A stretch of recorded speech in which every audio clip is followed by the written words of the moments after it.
Ai có thể nghĩ những người thất nghiệp trong 30 ngày họ sẽ được tái chế như rác thải sinh hoạt. Trong cuộc khủng hoảng sa thải này, khó tìm việc. May mắn là vào ngày cuối cùng của thời hạn, tôi nhận được thông báo phỏng vấn. Có hàng ngàn người cạnh tranh cho vị trí này, nhưng hiện trường lại chưa từng phỏng vấn. Hello cả nhà, đừng quên nhấn nút đăng ký ủng hộ và trở thành hội viên trên kênh nhé. Thông báo sau khi cuộc phỏng vấn này bắt đầu. Cấm rút lui vì bất kỳ lý do nào. Vui lòng xác nhận nhân viên phỏng vấn.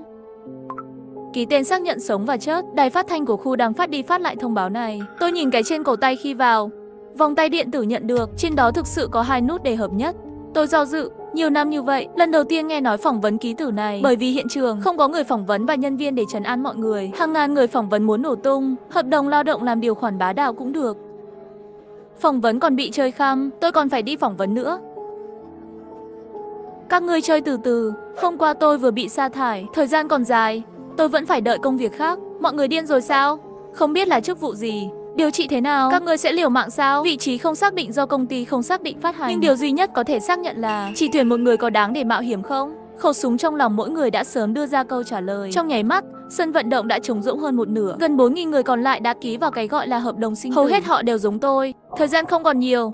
Nếu bạn không tìm được việc trước ngày mai, thời gian thất nghiệp sẽ vượt quá 30 ngày. Đến lúc đó sẽ bị đánh giá là rác rưởi. Cho nên cho dù không đạt, họ cũng sẽ được tái chế như rác trong cuộc phỏng vấn. Rõ ràng là không có lựa chọn nào khác. Tôi nhấn, nhìn thấy phía trên phần cuối của màn hình lớn xuất hiện tên tôi Trương Toàn Đản. Ngay sau đó đài phát thanh vang lên vòng phỏng vấn đầu tiên. Vui lòng tạo thành với người phỏng vấn bên cạnh bạn. Một đội mời một người, ghi điểm cho đồng đội của bạn sau khi thay phiên nhau giới thiệu bản thân. Đạt Anh là 10 điểm, đạt D là 0 điểm, tổng điểm lớn hơn hoặc bằng 60 điểm. Tiến tới vòng phỏng vấn tiếp theo, nếu không đủ là loại bỏ. Tôi thầm nghĩ, nếu có thể thu phục được đồng đội, cho nhau 10 điểm, có phải toàn đội đều có thể đạt điểm tối đa không? Người có cùng suy nghĩ với tôi không phải cũng có chứ? Tất cả đều dự định giúp đỡ lẫn nhau. Có thể là cái này không? Đơn giản không? Giây tiếp theo, cảm giác không thực tế này hoàn toàn bị đánh bởi đài phát thanh lại vang lên. Nếu tổng điểm của cả đội lớn hơn 60, xếp hạng theo điểm số, top 4 là thăng hạng. Nếu toàn đội đạt điểm tối đa, bị coi là gian lận. Trực tiếp biến Messi khỏi sân vận động, đột nhiên im lặng. Sau khi cân bằng lợi thế bị phá vỡ, mọi người, chúng ta phải xây dựng lại chiến lược mạnh mẽ nhất cho bản thân. Người đàn ông ưu tú trong bộ đồ cùng đội bắt đầu tự giới thiệu. Tôi là Hải Quy, trường đại học ngắn hạn. Ngoài top 500 thế giới và làm giám đốc điều hành 10 năm, công ty đề nghị đánh giá lẫn nhau. Chắc là muốn kiểm tra phẩm chất đạo đức của chúng tôi. Hy vọng mọi người chấm điểm đều có thể làm được lương tâm trong sạch. Nhìn vào khuôn mặt của những người khác, ngạc nhiên với lòng can đảm. Tôi biết mà, sơ yêu lý lịch của người này có thể đã rớt hầu hết mọi người ở đây. Nhưng càng nhìn anh ta, tôi càng thấy quen. Sự bất an này, khi những người đàn ông ưu tú nhìn tôi, mở rộng đến cực điểm. Mọi người có thể đứng đây, giải thích sơ yêu lý lịch thông qua sàng lọc sơ bộ của công ty, chứng minh chúng ta đều là tài năng ưu tú của xã hội này. Tôi rất vinh dự được tham gia cuộc phỏng vấn này. Nhưng chúng ta có một con chuột trong đội. Anh ta đã vượt qua bằng cách giả mạo sơ yêu lý lịch. Đạo đức bại hoại. Người đàn ông ưu tú bước nhanh đến trước mặt tôi, dùng ngón tay. Sau đó liền nghe hắn kích động. Tôi đề nghị mọi người cho anh ta điểm không. Tôi từng là số 1, công việc mà tôi cứ tưởng là cuối cùng, không có chỗ để đi lên, ít nhất cũng ổn định. Ngày sinh nhật 30 tuổi, tôi vẫn bị sa thải. Một cái gì đó khác với quá khứ. Bây giờ sa thải người không cần lý do, cũng không có bất kỳ khoản bồi thường nào. Với trình độ học vấn của tôi cũng không có kinh nghiệm làm việc tốt. Hàng trăm hồ sơ xin việc cũng mới nhận được thông báo phỏng vấn lần này. Đây là bởi vì tôi mời các chuyên gia giả mạo bằng cấp thành bằng thạc sĩ. Và người đàn ông ưu tú dường như làm việc ở công ty đó vào thời điểm đó. Chắc anh ta là người giúp tôi giả mạo lý lịch. Nhưng tôi không vạch trần anh ta. Mọi người đến đây để tranh việc, không phải để nghe anh ta thổi phồng. Nếu thật sự có người bị câu nói của hắn lừa gạt, cho những người xuất sắc vào vòng tiếp theo, phía sau còn chơi như thế nào? Tôi vội vàng vỗ tay cho người đàn ông ưu tú, bắt đầu tự giới thiệu. Bằng đại học, không có kỹ năng và chuyên môn, làm bảo vệ 8 năm, không thể ngăn chặn một con chó sổng chuông. Người cùng đội. So với danh tính của nhân viên nhà máy, tôi bị khinh thường là điều không thể tránh khỏi. Điều này cũng cho thấy tôi là người ít đe dọa nhất. Chẳng bao lâu nữa cả đội sẽ được điểm. Kết quả được mong đợi, nhưng cũng bất ngờ. Ưu tú khó loại 0 điểm. Gã đeo kình đánh tiếng với tôi, cười nói một tiếng chúc mừng. Tôi có chút tội lỗi, dù sao vừa rồi đánh cho hắn 0 điểm, và 5 người đạt điểm tối đa đã bị loại. Trong số đó có người mà tôi thực sự hy vọng sẽ tiến lên, kiểu như người đẹp trong lòng. Hơi tiếc, khi người đào thải tuyệt vọng chấp nhận thực tế, người đàn ông ưu tú đập vỡ bằng túi xách. Không thể nào, làm sao có thể? Tại sao lại là tôi? Sao không bỏ phiếu cho tôi? Các bạn thua cuộc. Có phải ghen tị với tôi cố ý làm tôi không? Tôi bị mấy cái. Lúc định đáp trả, đài phát thanh nghĩ, vòng phỏng vấn đầu tiên tổng cộng 996 người. Người bị loại bỏ xin vui lòng hợp tác để tái chế. Máy của phòng tập thể dục được tháo ra trong quá trình vận hành máy móc. Tầng đầu tiên lộ ra từng cái một. trượt về phía một nhóm người chỉ định, và trước mắt tôi, đầu của người đàn ông ưu tú bị kẹp chặt bởi một cái kẹp khổng lồ. Anh ấy hoảng sợ và cố gắng hết sức để được giúp đỡ. Cho đến khi bị kẹp, một cái kẹp nhỏ ở giữa nhà đâm vào đỉnh đầu, kẹp một lõi điện tử hình trụ màu đỏ. Người đàn ông giống như đồ chơi với pin bị tắt, ngay lập tức ngỏm. Những người thất nghiệp 30 ngày trong thế giới tương lai sẽ bị coi như rác rưởi để thống nhất tái chế. May mắn thay, vào ngày cuối cùng của thời hạn, tôi nhận được thông báo phỏng vấn. Ngay từ mười mấy năm trước trong cải cách, bảo hiểm xã hội đã được cài đặt đảm bảo thay thế lõi điện tử. Lõi điện tử tích lũy năng lượng bằng cách bấm giờ mỗi ngày. Vì vậy, mọi người trong thế giới tương lai không cần phải ăn và ngủ. Như vậy có thể có nhiều thời gian hơn cho doanh nghiệp, tạo giá trị cho xã hội. Nhưng hơn 30 ngày không có năng lượng bổ sung, người sẽ mất điện.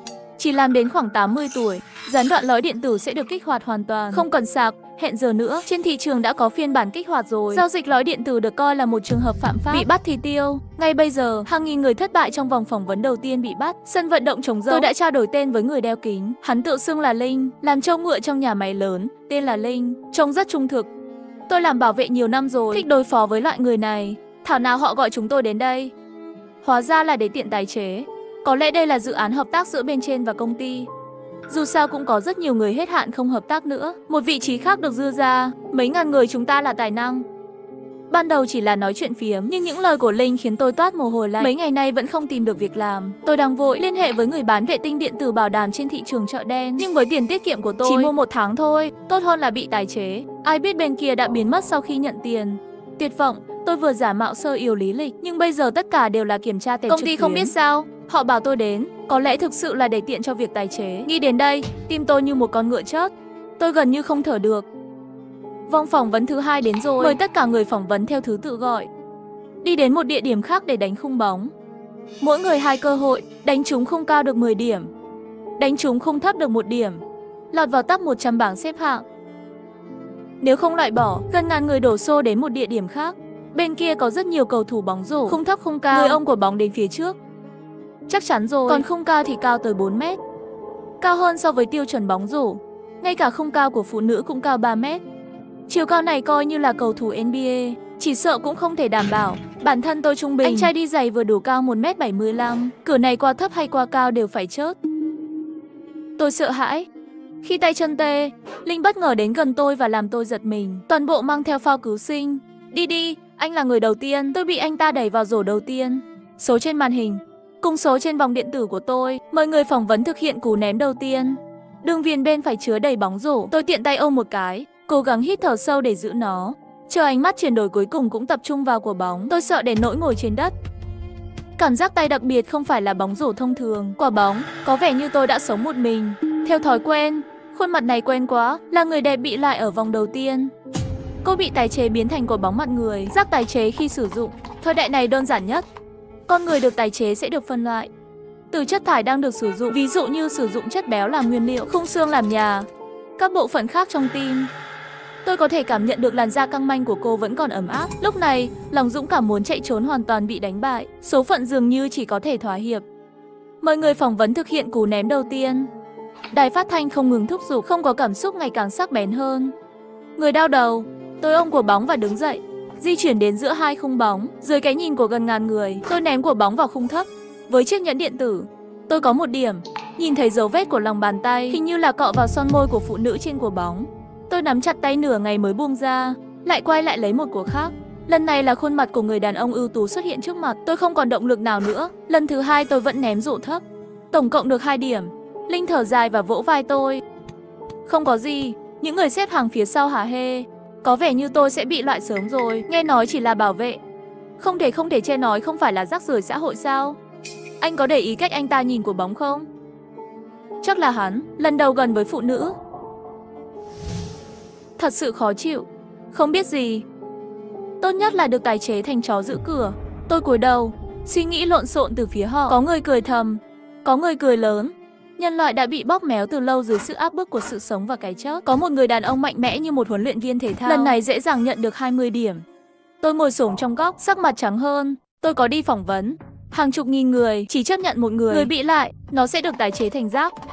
Đóng góp cho xã hội. Vòng phỏng vấn thứ hai thi đấu là ghi bàn, ném vào khung cao 4 mét được 10 điểm, ném vào khung thấp tầm thắt lưng 1 điểm. Nhìn vào khung cao mà tôi không thể nào ném vào, vì vậy tôi đã chọn khung thấp. Nhưng nhìn số lượng đối thủ cạnh tranh vượt quá một lần, tôi ngồi xổm trong góc, sắc mặt trắng hơn. Đừng lo lắng, kết quả cuối cùng vẫn là vị trí. Trước đây xuất hiện một đôi giày da nữ là đồng đội trong vòng phỏng vấn đầu tiên. Nhớ là một nghệ sĩ, hắn đứng trước mặt tôi, sau lưng có một đống ánh mắt nam giới. Nghe họ gọi hắn là Sở Tam Mao. Sở Tam Mao tiến lên an ủi tôi vài câu, còn lấy khăn giấy ra giúp tôi lau sạch miệng và mũi lòng bàn tay. Tôi đắm chìm trong mùi nước hoa của cô ấy và nhìn cô đi xa. Lúc này mới tỉnh lại, cô ấy nói đúng. Bây giờ còn chưa đến lúc tự kết án tử hình cho mình. Tôi hít thở sâu và điều chỉnh lại trạng thái. Thay vào đó, quan sát kỹ điểm số của người khác. Lúc này có hơn phân nửa người hoàn thành ném rổ. Gần 40% người chọn mạo hiểm thách thức khung dao. Nhưng cũng chỉ có huấn luyện viên da đen trước đó có 20 điểm. 60% còn lại vẫn chọn khung thấp. Hầu hết những người này là phụ nữ và gầy yếu, người không có sức mạnh. Hầu hết chỉ nhận được điểm đảm bảo. Nhìn lại bảng xếp hạng, kết quả 2 điểm của tôi vẫn nằm trong top 50, top 100 tiến bộ. Miễn là những người phỏng vấn còn lại vẫn giữ vị trí đầu tiên, tôi vẫn rất có hy vọng được thăng chức. Tuy nhiên, tôi không phải là người duy nhất phát hiện ra điều này. Ngày càng có nhiều người chọn ném trực tiếp 2 lần khung thấp. Trong đó có mâu thuẫn giữa chọn hàng xóm và Sở Tam. Huyền Đại Tu, có phải anh đã đoán trước được tình huống này rồi không? Đầu tư 2 lần khung cao, tỷ lệ 20 điểm là dưới ngày mồng 2 tháng 1 000. Tỷ lệ ném khung cao cũng chỉ có 5%. Tính ra, ném 2 lần khung thấp nhận được 2 điểm. Bạn có thể hơn những người phỏng vấn có điểm 0 và 1. Nghe phân tích của Linh, tôi hơi xin lỗi. Bởi vì lúc đầu tôi không muốn như vậy. Tôi giả vờ bình tĩnh, dọn dẹp rồi, quay lại bàn. Vâng, tôi đã định làm thế ngay từ đầu. Mặc dù kích thước giống nhau, nhưng trọng lượng rõ ràng là khác nhau. Chụp rất ăn cảm giác tay. Muốn được 20 điểm, cần điều chỉnh theo trọng lượng bóng rổ, sức mạnh của bàn tay và góc độ. Đối với những người như chúng ta chưa được đào tạo chuyên nghiệp, chắc chắn là không thể. Trung dung cũng là một nghệ thuật. Thấy Sở Tam Mao bị tôi làm cho cười. Tôi cào tóc, không biết có phải là giả vờ quá lố không? Đột nhiên bị tiếng kêu kinh ngạc của Linh kéo trở lại chú ý. Hắn chỉ vào bảng xếp hạng, chỉ một lần như vậy thôi. Thứ hạng của tôi đã được điều chỉnh lên 99, từ 50 đến 149. Tương tự đều là 2 điểm. Đừng vội, toàn bộ sẽ có dao động. Tôi không lạc quan như Linh, bởi vì đài phát thanh nói 100 điểm đầu tiên mới có thể thăng hạng. Người kế cuối lên ném được 2 điểm. Tên của tôi đã đến xuất hiện đầu tiên. Khi thấy người phỏng vấn cuối cùng xuất hiện, máu tôi đông lại. Tôi nghĩ không ai ở hiện trường không biết anh ta. Anh ấy đã từng là ngôi sao cầu thủ bóng rổ nổi tiếng. Chỉ cần hắn ném trúng khung cao một lần, tôi sẽ bị loại. Rõ ràng là hắn nhất định phải thắng trước. Chỉ thấy hai tay anh ta ôm của bóng ra, đi thẳng đến khung cao. Top 100 của bóng phỏng vấn. Rất nhiều người là người hâm mộ hò hét. Họ tự nhiên xếp thành một hàng để cổ vũ cho hắn. Hắn hiện nụ cười trên khuôn mặt chán nản từ lâu. Hắn một bên cử động cánh tay, quen thuộc với trọng lượng của hai của bóng. Một bên dùng ánh mắt sắc bén nhìn của bóng rổ. Nhìn thấy cánh tay anh ấy hơi cong, chỉ cần vứt đi như vậy thôi. Giây tiếp theo có thể lấy bóng vào khung. Điểm đã có lẽ là không khí hò hét. Để hắn lấy lại niềm đam mê trên sân, anh ấy ném 2 quả liên tiếp trong thời gian ngắn. Lực tăng trên 2 của bóng khác nhau, một cao một thấp, vừa vặn có thể vào trước và sau. Đội cứu hộ đã không thể chờ đợi để đi ra ngoài, cổ vũ xung quanh hắn, cho đến khi bên cạnh có tiếng động lớn.